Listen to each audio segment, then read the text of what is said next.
সুন্দরপুর নামে ছোট্ট একটি রাজ্য ছিল। আর সে রাজ্যে বাস করত দবির মিয়া নামে এক কাঠুরিয়া।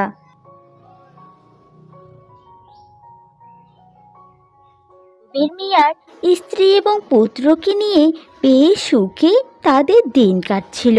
বউ, ও বউ, কি গো, একটু বাইরে এসো।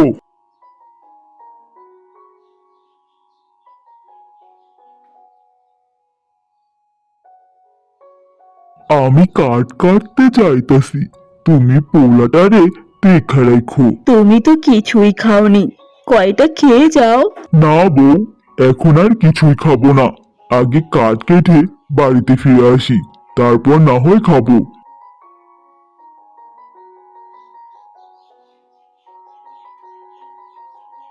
যাই যাই গিয়ে দুপুরে রান্নাটা করে ফেলি।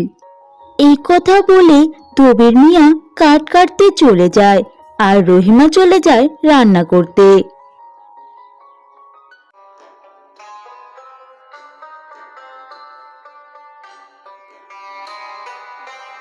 আর ওদিকে সুন্দরপুর রাজ্যের রাজার ধন দৌলতের কোনো অভাব ছিল না, কিন্তু এত কিছু থাকতেও যেন সুখ ছিল না রাজ্যের রাজার।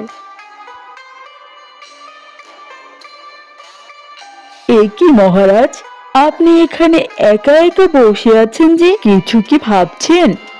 তুমি তো সবই জানো রানী। আমার রাজ্যের প্রজারা আমার রাজ্য শাসনের জন্য অনেক খুশি। যদি আমার কোনো বংশধর না আসে, তাহলে আমার এই রাজ্য তো অচল হয়ে পড়বে। সবই আমি বুঝি মহারাজ, আপনার মনের কষ্টটাও আমি বুঝি। আমি আপনাকে একটা সন্তানও দিতে পারলাম না।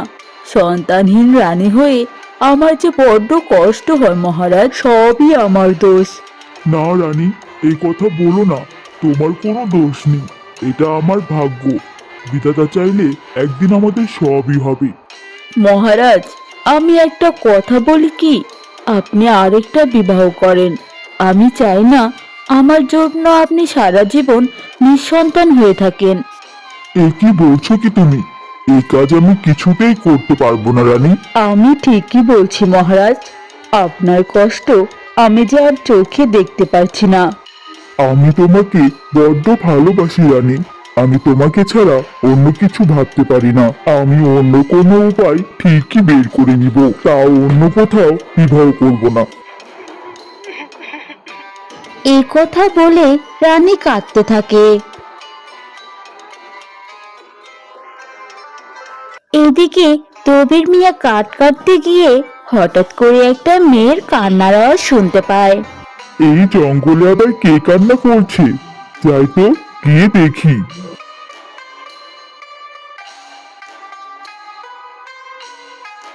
দবির মিয়া এগিয়ে গিয়ে দেখে যে জঙ্গলের ধারে ছোট্ট একটা মেয়ে বসে কান্না করছে।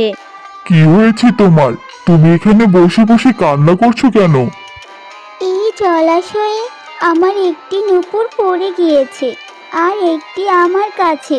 আমি এই একটি নূপুর নিয়ে কি করব বলো তো? আমি তো সাঁতারও পারি না যে আমার নূপুরটি খুঁজে বের করব। তুমি কি পারবে আমার নূপুরটিকে খুঁজে এনে দিতে? আমি সাঁতার পারি কমে, তুমি বসো, আমি এক্ষুনি তোমার নূপুর খুঁজে এনে দিচ্ছি। এই বলে দবির মিয়া ওই জলাশয়টিতে ঝাঁপ দেয়। এরপর সে নূপুরটি খোঁজার জন্য ডুব দেয়।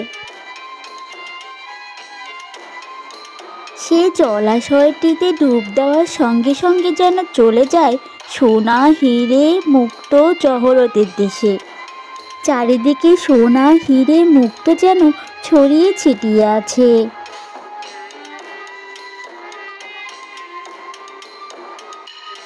এ কি, এ আমি কোথায় আসলাম? আমি তো সামান্য এক জলাশয়ে ডুব দিয়েছিলাম। এখানে তো দেখছি ধন সম্পত্তির ভান্ডার। এত কিছু দেখে দবির মিয়া অনেক অবাক হয়ে যায়, কিন্তু এত কিছুর ভিড়ে দবির মিয়া শুধু সেই মেয়েটার নূপুর খুঁজতে থাকে। ওই তো, ওই তো নূপুরটি পেয়েছি তাহলে। যাই, মেয়েটিকে গিয়ে নূপুরটি দেই। এসব দেখে আর আমার কাজ নাই। আজ তো কাঠ কাটাও হলো না, বাড়িতে বউ অপেক্ষা করছে। এই কথা বলে দবির মিয়া জলাশয় থেকে উঠে আসে এবং সে দেখতে পায় যে মেয়েটি ওখানে বসেই কান্না করছে।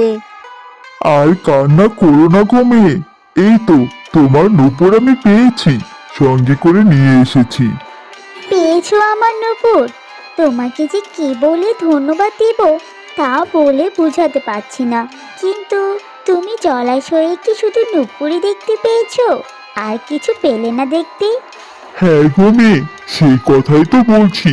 এই জলাশয়ের নিচে যেন আস্ত একটা ধন সম্পদের প্রাসাদ, কত সোনা হিরে মুক্ত সেখানে ছড়িয়ে ছিটিয়ে রয়েছে। সে কি বলছো কি তুমি? তুমি এত কিছু দেখে কিছুই নিলে না? চাইলে তো তুমি অনেক স্বর্ণমোহরও আনতে পারতে সেখান থেকে। না গো মেয়ে না, এ কথা বলো না। বিধাতা সবই দেখতে পায়। তাছাড়া আমি তো গিয়েছিলাম তোমার একটা নূপুর খুঁজতে, আর আমি সেটা পেয়েছি আর চলে এসেছি। আর আমি গরিব হলেও আমার কোনো কিছুর উপর লোভ নাই, আর আমার সংসারে সুখেরও কোনো অভাব নেই। এই কথা বলতেই ছোট্ট মেয়েটি এক ডানাওয়ালা পরীতে রূপান্তরিত হয়। এ কি, তুমি কে? এই জঙ্গলের আশেপাশে বহু যুগ ধরে থাকা এক মায়াপরী। আজ পর্যন্ত বহু মানুষের সততার পরীক্ষা নিয়েছি আমি, কিন্তু তোমার মতো এত সৎ সাহসী আমি আগে কখনো দেখিনি। আমি তোমার সততা দেখে মুগ্ধ হয়েছি। তোমাকে আমি তোমার সততার পুরস্কার দিতে চাই। বলো, কি চাও তুমি? না না মায়াপুরী, আমার কিছুই লাগবে না। আমি যে তোমার নূপুর খুঁজে যেতে পেরেছি তাতেই আমি অনেক খুশি। আমি জানি তুমি মুখ ফুটে কিছুই চাইবে না। এই নাও, এই সোনার হার। কখনো কোনো বিপদে পড়লে এই হারটি হাতে নিয়ে ডাকবে, তখন আমি সঙ্গে সঙ্গে তোমার কাছে হাজির হব। ঠিক আছে মায়াপুরী, তাহলে এখন আমি যাই। এই কথা বলে দবির মিয়া বাড়িতে চলে যায়। আর ওদিকে মহারাজ নানা রাজ্যে বৌদ্ধের খোঁজে লোক পাঠায়, তাতেও কোনো লাভ হয় না। কোনো বৌদ্ধই চিকিৎসা দিতে পারে না রানীর সন্তান হওয়ার। মহারাজ, আমি শুনেছি দূরের রাজ্য অসিনপুরের জঙ্গলে এই দরবেশ বাবা থাকে। তার কাছে গেলে কোনো সমাধান পেতে পারেন। শুনেছি তার নাকি অনেক ক্ষমতা। এ কথা তুমি আগে বলনি কেন? আমি আজই রওনা দেব অচিনপুরের উদ্দেশ্যে। বন্ধুরা, মহারাজ কি সত্যি সেই সাধু বাবা দেখা করতে পারবে? সত্যি কি মহারানী মা হতে পারবে? জানতে হলে অবশ্যই সাবস্ক্রাইব করে বেল আইকনটি বাজিয়ে দিও। দেখা হচ্ছে পরের পর্বে। আল্লাহ